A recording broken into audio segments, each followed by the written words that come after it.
Bonjour à tous et bienvenue dans notre nouvelle interview face à face. Aujourd'hui, je reçois Julien Dubois, qui est directeur de la stratégie de développement et du numérique pour le groupe Estime. Bonjour Julien, comment vas-tu? Bonjour Sandrine, ça va très bien, merci. Julien, donc tu es directeur de la stratégie de développement et du numérique pour le groupe Estime, comme je l'annonçais, depuis janvier 2020. Est-ce que tu peux nous expliquer quelles sont les actions d'Estime? Okay. Alors Estime, c'est une association qui existe depuis 1980 environ, qui est une association en fait qui travaille dans les champs de l'économie sociale et solidaire et de l'éducation populaire. Elle vient en fait de centres sociaux qui sont situés sur des quartiers prioritaires à Tourcoing.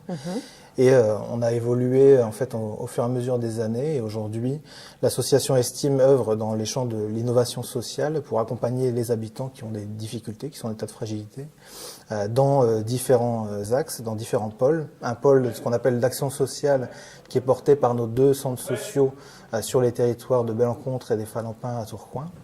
Notre pôle d'insertion par l'activité économique avec des chantiers d'insertion autour du numérique qui s'appelle Level Up et autour du bâtiment qui s'appelle Siléo. On a aussi un pôle d'insertion qui s'appelle la MIAE, la Maison des Initiatives pour l'accès à l'emploi, qui travaille pour accompagner les bénéficiaires du RSA ou des jeunes qui sont éloignés de l'emploi ou de la formation à retrouver un travail. Et enfin, on a aussi une particularité sur les programmes de rénovation urbaine, dans les chantiers de rénovation urbaine, pour accompagner les habitants dans une démarche qu'on appelle le pilotage social, qui permet de les accompagner pendant tous les travaux, surtout dans les quartiers prioritaires en fait, qui font l'objet de rénovation. D'accord, c'est un large champ d'action tout ça? Un très large champ d'action.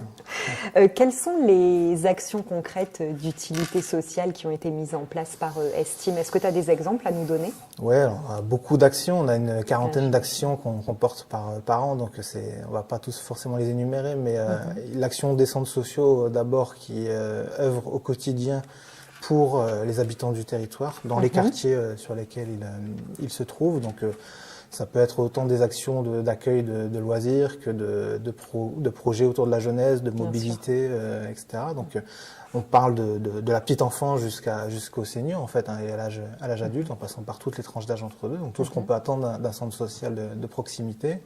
Ensuite, on a des actions plus effectivement dans des enjeux de l'inclusion numérique, notamment avec Level Up, qui est un chantier d'insertion, comme je disais tout à l'heure, qui favorise l'accès à un emploi pour des personnes éloignées dans les métiers du numérique.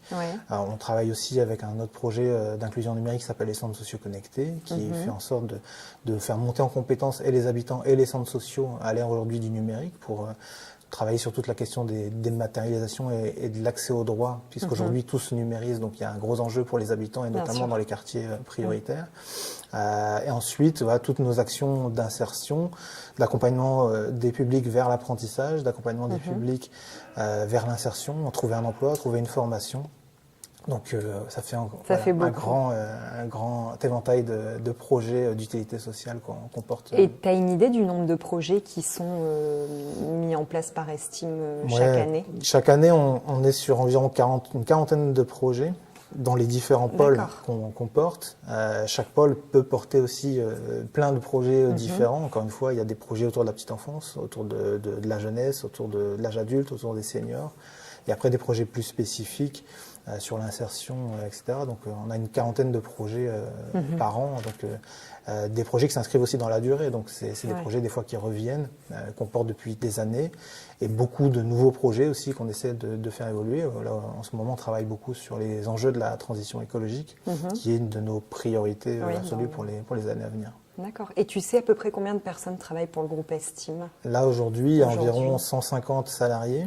150 ce qui correspond à environ 130 équivalents temps plein. Voilà, 150 salariés. Je ne parle pas quand on recrute pour les centres de loisirs. Là, on monte forcément, mais c'est des contrats, on va dire, plus courts, puisque c'est vraiment pendant les vacances et pour l'accueil des mineurs. Et par exemple, en ce moment, vous recrutez des personnes pour travailler? On recrute régulièrement, on recrute surtout sur nos nouveaux projets. Donc, en ce moment, on travaille sur le développement, effectivement, de notre chantier d'insertion numérique. Donc, on va recruter, on est en train de recruter des développeurs d'applications web et mobiles pour justement faire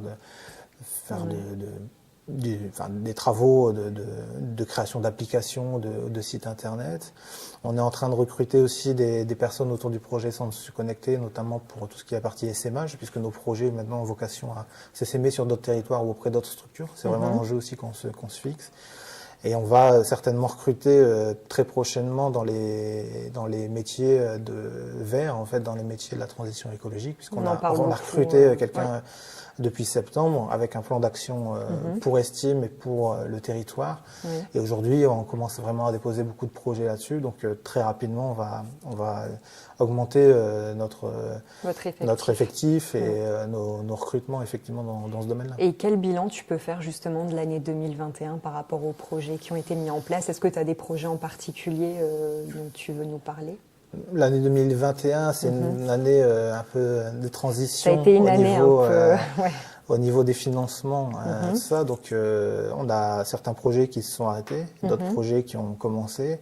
Là où on a été bon, c'est d'avoir pu anticiper la fin de certains projets pour anticiper et en créer des nouveaux en fait. Donc là, vraiment en 2021, c'est pas des nouveaux projets qu'on a lancés. Ben, je suis assez fier de dire qu'on travaille maintenant sur les enjeux de la transition écologique avec quelqu'un dédié sur ces questions qui a une expertise, puisque ça va être vraiment notre priorité pour l'avenir. Et dans les projets qu'on est en train de mener, qui sont intéressants, c'est effectivement le projet sur mesure, qui est un nouveau projet. Sur lesquels on a répondu en 2021 avec un consortium d'acteurs, une vingtaine d'acteurs, pour l'accompagnement à l'insertion socio-professionnelle sur le territoire tourquenois notamment, avec l'enjeu de travailler mieux collectivement. Donc ça, c'est une assez grande fierté de pouvoir aller là-dessus, parce que de un, c'est des appels à projets nationaux, donc ça nous inscrit aussi dans le national et avec une visibilité sur l'ensemble du territoire. Et ça montre aussi que l'innovation passe aussi par le travail en coopération avec les autres acteurs. Donc c'est vraiment l'angle qu'on prend aujourd'hui. Et donc on est assez fiers de montrer que surtout que les réponses qu'on a essayé d'apporter, elles font sens et que maintenant on va pouvoir les porter de manière plus opérationnelle sur les années à venir. Et pour 2022, qu'est-ce qu'on peut vous souhaiter? Est-ce que tu as des projets en particulier dont tu veux parler? Tu parlais tout à l'heure du projet sur mesure, justement. Est-ce que tu as d'autres projets dont tu veux nous parler et qui sont mis en place pour cette année? Alors, on a beaucoup de perspectives, surtout sur 2022. Donc, on a déposé des dossiers et on continue de déposer des dossiers pour 2022. Alors, c'est jamais une année civile sur laquelle on parle, mais voilà, en cours d'année, il y a des projets qui peuvent tomber. Là où on est assez content, c'est effectivement le projet Urbanes qui commence à prendre forme, qui est un projet de concertation citoyenne pour en fait réaménagement des espaces intérieurs ou extérieurs en y intégrant les habitants. C'est-à-dire qu'il y a beaucoup de bailleurs sociaux aujourd'hui qui nous font confiance là-dessus pour essayer de travailler avec les locataires de leurs bâtiments, tous les espaces notamment extérieurs, pour qu'ils puissent s'en saisir et puis qu'ils puissent les animer derrière. Donc ça, c'est un projet qui est assez récent et qui commence à prendre forme et qui va continuer de prendre forme en 2022.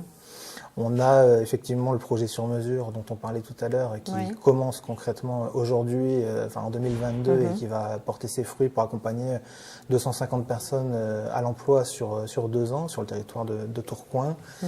Et aujourd'hui, on dépose des projets transfrontaliers, notamment avec les programmes Erasmus, donc en lien avec d'autres acteurs, des acteurs qui sont aussi européens aujourd'hui. Donc c'est une petite nouveauté pour nous puisqu'on l'avait encore jamais fait. On l'a déposé là aujourd'hui et c'est des projets autour de l'éco-communication, c'est-à-dire comment essayer d'être plus responsable, d'être moins impactant d'un point de vue émissions de gaz, de carbone, etc. dans notre manière de communiquer, que ce soit la communication physique, digitale, création de sites ou autre, tout ce qui touche au métier du numérique qui sont aujourd'hui énergivores. Et des fois, on pense que le numérique, c'est mieux que l'impression papier, mais en fait, pas forcément. Donc, on part de ce prisme-là pour essayer de travailler avec d'autres pays pour créer des outils, des livrables qui permettront à ceux qui le souhaitent de pouvoir s'engager dans une communication plus responsable. Merci en tout cas, Julien, pour toutes tes réponses. Quant à nous, on se retrouve très bientôt pour une nouvelle interview en face à face. Merci de nous avoir suivis. Merci.